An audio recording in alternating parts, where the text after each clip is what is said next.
जय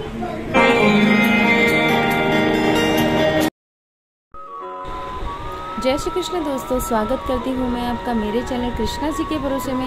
आषाढ़ मास की शुक्ल पक्ष की एकादशी यानी देवशयनी एकादशी, यह सिर्फ एक व्रत नहीं है, यह है भगवान विष्णु के योग निद्रा में जाने का दिन। पौराणिक मान्यताओं के अनुसार आज के दिन भगवान विष्णु 4 महीने के लिए योग निद्रा में चले जाते हैं, जिसे चतुर्मास कहते हैं।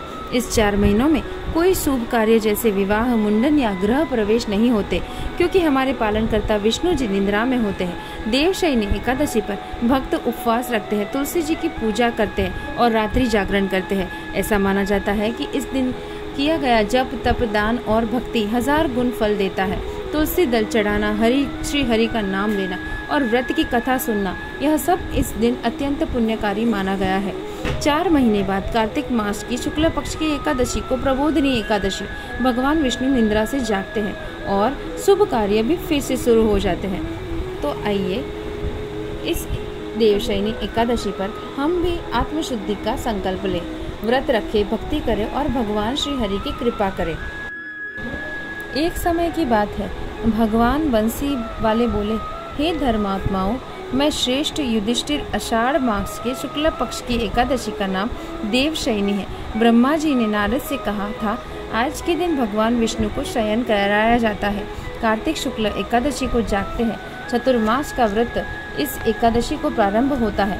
जो मनुष्य ब्रह्मचर्य का पालन कर चतुर्मास का व्रत करते हैं, वह विष्णु भगवान को प्रिय है। शिवलोक में उसकी पूजा होती है, सब देवता उसे नमस्कार करते हैं। चंद्रयानी कठिन व्रत भी इसी चतुर्मास के व्रती को समर्पित के समय का करना चाहिए। ब्राह्मणों को भोजन व दक्षिणा से प्रसन्न करे। गोओं का दान कर सके तो उत्तम है, नहीं तो गर्म वस्त्र का दान अवश्य करें। और तिल के साथ मिलाकर जो स्वर्ण दान करते हैं, वह भोग मोक्ष दोनों प्राप्त करते हैं। गरीबों के लिए गोपी चंदन के दान से भगवान प्रसन्न होते हैं। हल्दी का दान देना वामन भगवान की प्रसन्नता के लिए है। ब्राह्मणों को दही भात का भोजन लगाना चाहिए। चतुर्मास में जो एक बार भोजन करते हैं, वह स्वर्ग को जाते हैं। जो व्यक्ति इस व्रत में जौ तथा चावल इत्यादि अभ्यागतों को खिलाते हैं, वह स्वर्ग को जाते हैं। अब पद्म एकादशी के महात्म्य की एक पौराणिक कथा कहती हूँ। सूर्यवंश में मांधाता राजा प्रसिद्ध सत्यवादी अयोध्यापुरी में राज करता है। एक समय उसके राज्य में अकाल पड़ गया। प्रजा दुखी होकर भूख से मरने लगी।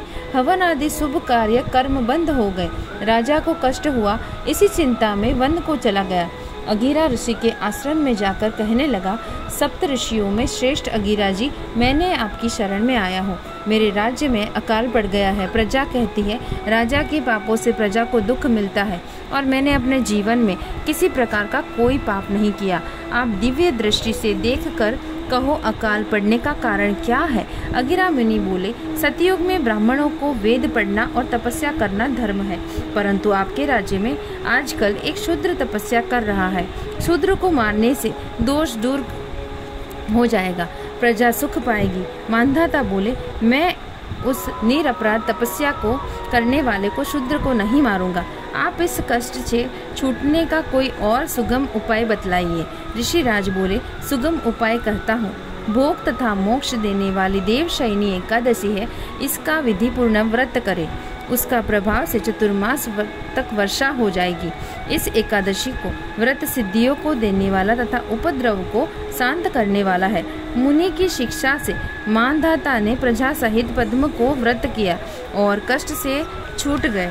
इसका महात्म्य पढ़ने या सुनने से अकाल मृत्यु का भय दूर हो जाता है।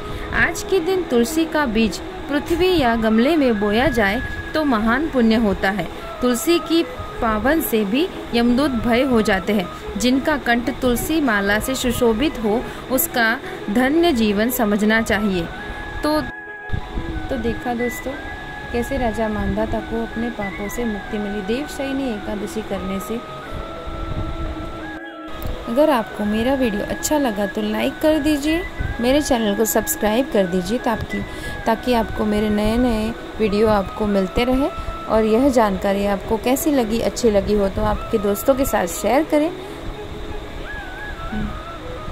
मिलते हैं अगले वीडियो में। जय श्री कृष्णा। बेल आइकन दबाओ।